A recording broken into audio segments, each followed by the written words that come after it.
The Renner-Brenner Site Park is located in Riverside, Missouri, 5 miles north of Kansas City. It was the first site in Platte County to be listed on the National Register of Historic Places, and this happened in 1969. The site was officially discovered by Met Shippey in 1923, when he was making a trip to Parkville and noticed the freshly plowed field around the new home. It was inhabited by Native Americans between 1,000 to 3,000 years ago, but is known best for a permanent occupation between 150 BC and 700 AD, during the Middle Woodland period.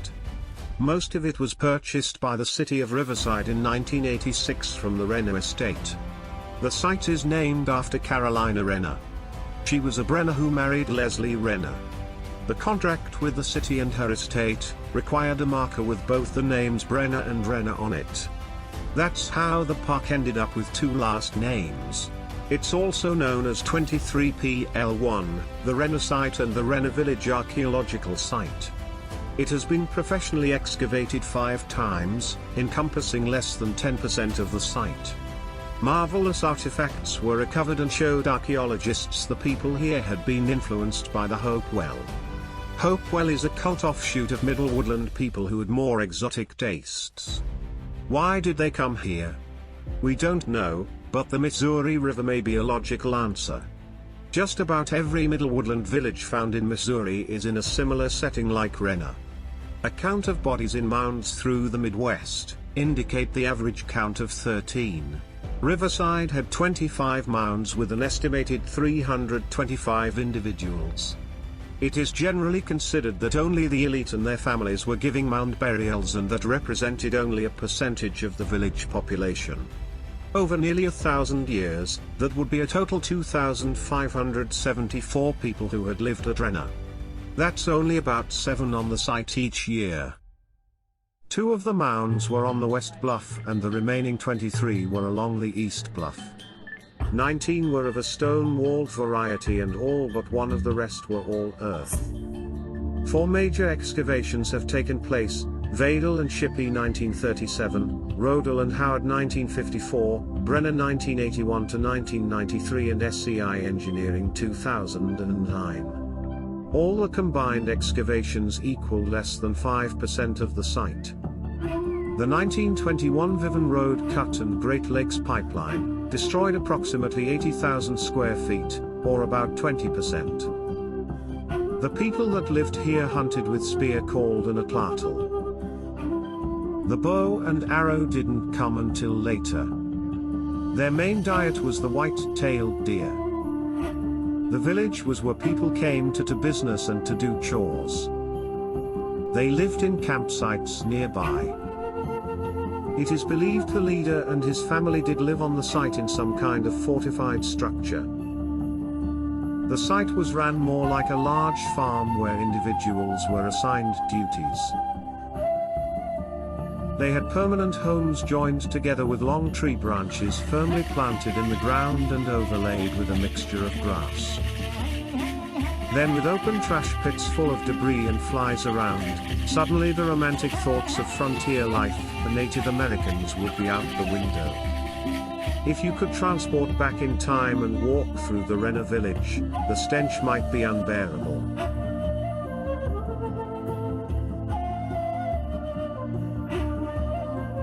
Dr. Vadel had received letters from Shippey, and in May 1937, he made the drive to Kansas City from Washington, D.C. The Renners gave Vadel permission to dig as long as he stayed out of the cornfield.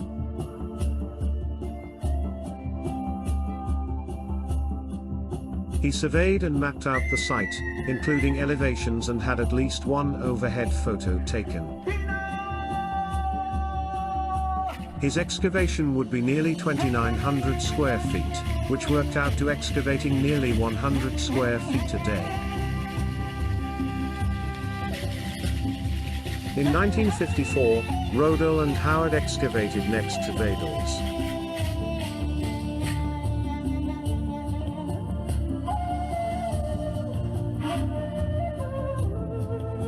Gary Brenner excavated from 1982 to 1993. He took over from Dr. Walter Birks, who had been working under Park College and Maple Woods and SCI Engineering in 2009 when the city wished to install a playground.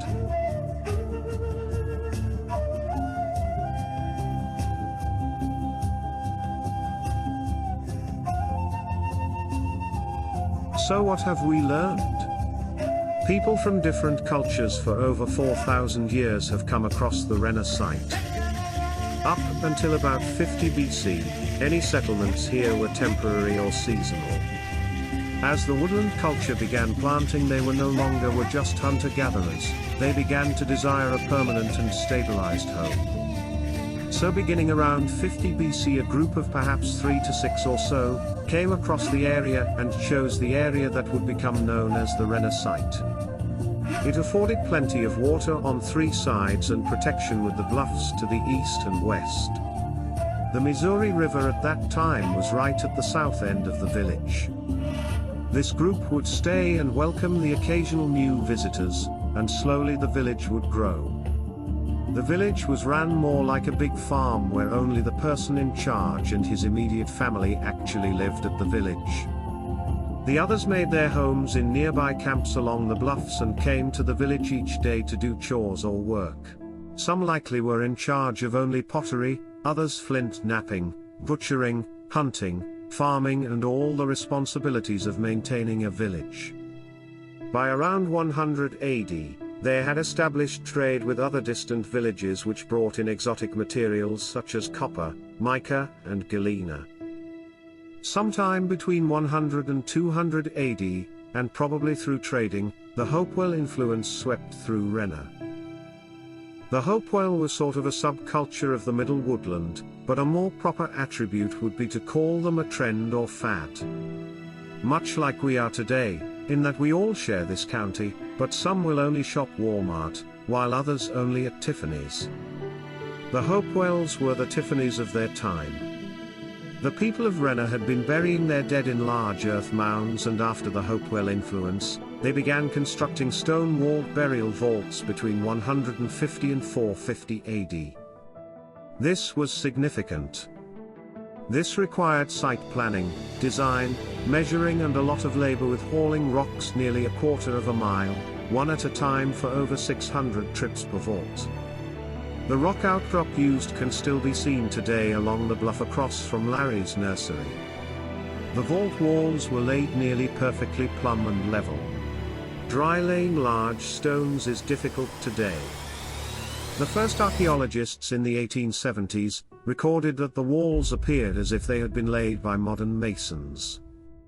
If wood would have survived all these centuries, it makes you wonder what other marvels they may have created that we may never know about. Another was the vast trade networks. Not just with Renner, but with all the woodland sites through the Midwest. This too required planning and something to trade with, and we don't know what it was the Renner site had to trade. They traded for copper from the Great Lakes, obsidian from the Tetons, shells from the Gulf and selected flints from all over. This was an area from Yellowstone to Florida and New York to Louisiana. They had no horses. Those would not arrive for another 900 years. Their only means of travel was to walk, or by water. They had created 3 large ceremonial dance circles in the field behind the corner cafe and killed deer by a fresh spring that once was on the north side of Woodland Road along the walking trail. They didn't have the bow and arrow. That wouldn't come for another 300 years. They used a spear called an atlatl. The atlatl marked another technological advancement over time, having been developed off throwing a spear. The atlatl added an extra arm and projectile points could be downsized. They had a sister site in southern Illinois known as the Elizabeth site, where the pottery designs are indistinguishable from Renner. The other sister site is the Trowbridge site, just across the river in Kansas. The Line Creek site was a slightly smaller and later satellite site from Renner. It is now thought that it's just one of dozens that were through the valley along the creek between Renner and 23PL2, maybe as many as 20. They had dogs as pets. Gary Brenner excavated a dog burial in 1985 in a small, rock-lined pit. He noted the skeleton was intact and that the animal had not been eaten. It had been buried with beautiful, but broken artifacts, as if children had been allowed to place them with the family pet. Further examination by a veterinarian indicated the animal had died from an abscessed tooth and was a breed of coyote. One of the early archaeologists in the late 1800s reported finding a skeleton with the skull of the long-headed type. Water was likely their preferred method of travel, and this would explain why most sites are situated near water, such as the Renner site. There was just enough new influx of new people which prevented inbreeding, and this went on for nearly 800 years. A fire was probably burning constantly somewhere in the village and was an ongoing responsibility for someone not to let it go out. This was a time when free time was born, and every waking hour and minute of every day was no longer needed to hunt for food. But not to the Renner people. They wouldn't know anything about deodorant and perfumes. Then a combination of different earth materials called wattle and daub was sometimes applied over the structure, much like adobe of the southwest. A Renner woman could have worn her hair in a bun and held in place with a copper pin. She could have had earrings made of shells from the Gulf, and a hematite necklace, and could have used red ochre for makeup. She may have worn woven clothing and grass shoes. She would probably have had her mate and try to have her first child by the age of 12 or 13. Her job may have been primarily pottery making. This was a skill that required designs from memory, where some were cross-hatched, some dentate stamped, and others were brushed. They created toys for their children, such as dolls made from baked clay or the cup and pin game using deer antlers. Others in the village were likely delegated their duties to those who did each the best. One person might be the best at flint knapping, while another is best at tanning hides, and another in charge of collecting firewood. They laughed, they cried, they partied, played games, hosted elaborate ceremonies. They suffered through the frigid cold snowy nights and sometimes for days on end, as well as the long hot summers. The climate back then was a little cooler and wetter, so winters were particularly brutal. They also broke bones, broke hearts, and suffered from bouts of malnutrition from the lack of fruits and vegetables. Your life was short, fast and cruel. Your average lifespan is only 38 years, if you even made it past the age of 5. The mother has to have the right nutrients to produce milk for the baby, and if she doesn't get that, then the baby won't survive. About 20% won't make it to 5. 30% by 20. 48% by 30, and nearly 70% by 40. Everyone over the age of 30 was in the minority. They had their bad side, too. There were those out to kill one another and capture land that wasn't theirs, and there's always that one guy who wants to be the elite village leader. As a consequence, the Renner leader lived in a fortified hut surrounded by a wooden fence, and we believe this was where the former Renner residence is now. Those people made over 82,000 projectile points and dug 2,500 storage pits. They stored their belongings in holes dug in the ground, where some were as large as 55-gallon barrels. When they no longer needed the storage pit, they filled it with their discarded items. Over its nearly 900-year occupation, the Renner site had over 2,000 people. They were early experimental farmers who also enjoyed the special fall treat, the pawpaw. They buried nearly 471 elite leaders and their families, and watched another 1,500 to 1,700 quietly pass away.